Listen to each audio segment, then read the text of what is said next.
Bonjour to welcome back to our channel. Today we are taking you to the National Museum of Medieval Age in Paris. So, on y va!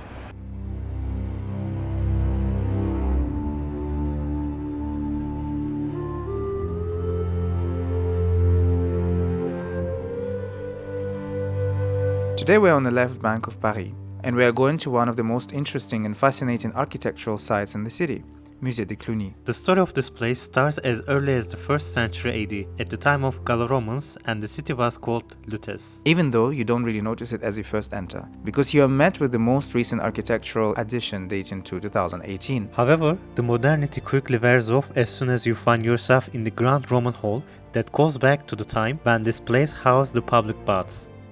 Today, Roman sculptures grace this hall with the chapiteau of the grand columns from the Abbey of Saint-Geneviève in the center, as well as those coming from the Abbey of Saint-Germain-des-Prés and other locations of France and even Spain. This is one of the rare occasions when a visitor can get close to chapiteaux, since normally they form the top part of a column.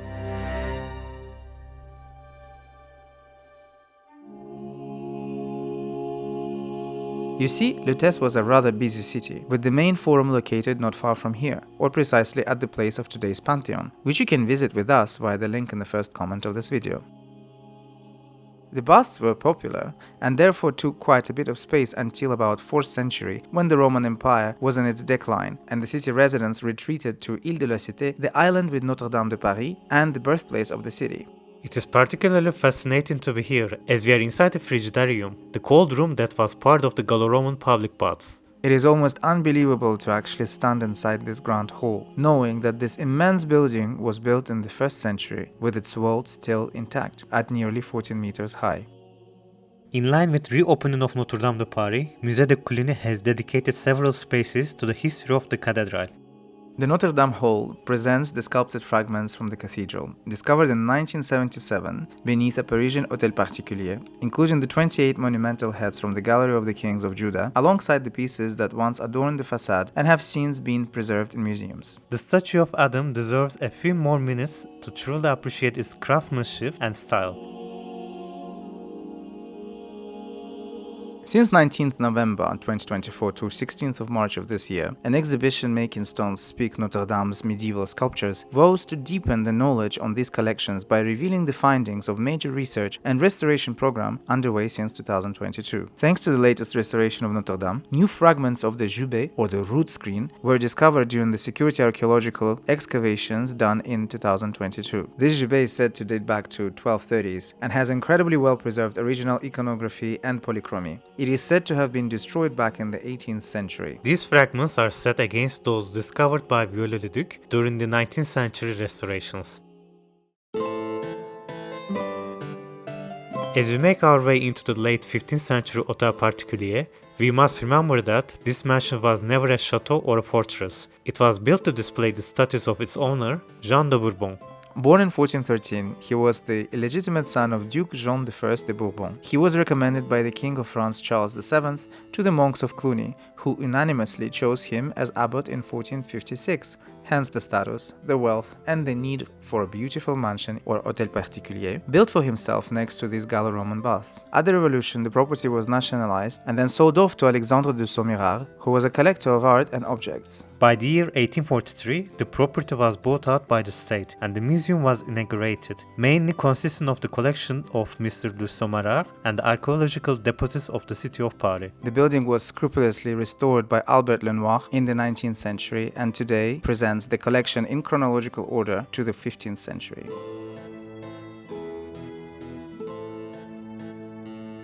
A new room dedicated to Sainte-Chapelle features the stained glass windows and sculptures that were deemed to be too fragile to be placed back into that shadow of a building. It's truly captivating to be so close to these objects that traversed centuries and conserved their beauty. The other spaces highlight the secular art of the 15th century through everyday objects. It must be noted that in 1977, the creation of the National Renaissance Museum at the Château de Coin led to the transfer of more than 5,000 objects. If you haven't been to Château de Coin, you can check it out via the link in the first comment below. It is a fascinating place and a must-see on your visit to Paris. Since its origins, Musée de Cluny has recorded more than 24,000 pieces in its inventory. and all are definitely not on display. Some have been excluded from the visit route because they are not medieval. Some were sent to Écouen to form the National Museum of the Renaissance. Other pieces are now presented at the Museum of Art and History of Judaism or at the Footwear Museum in Romans-sur-Isère. Musée de Cluny presents collections that cover more than 1000 years of history. The majority are the works of art.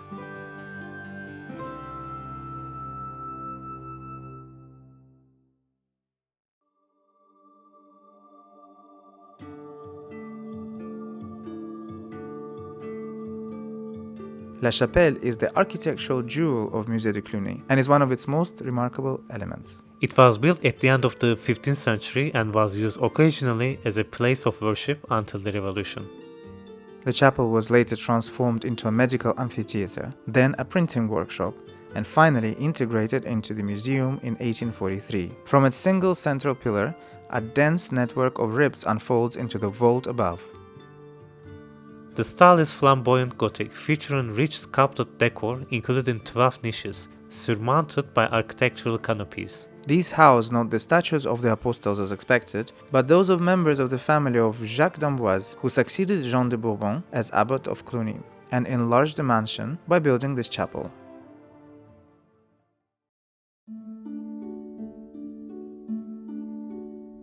And now we find ourselves in the most popular hall of the museum, the Hall of the Lady with the Unicorn. The touch, the taste, the smell, the hearing, and the sight.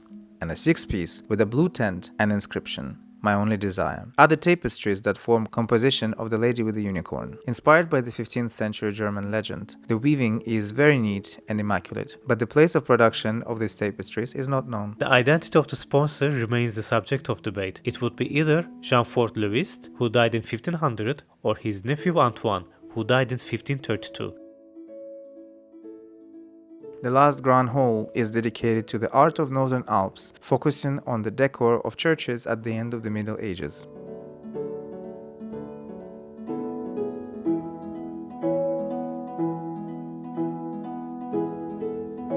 And finally, we reached the exhibition Leafing Through Notre-Dame, Masterpieces of the Medieval Library, that is organized by the National Library of France, BNF, with the participation of the National Archives. It brings together about 40 pieces, around 30 of which are medieval manuscripts preserved at the BNF, and a dozen of manuscripts, chapter registers, preserved in other institutions, including the National Archives. Speaking of BNF and National Archives, we have recently visited both of them and highly recommend you check out those videos.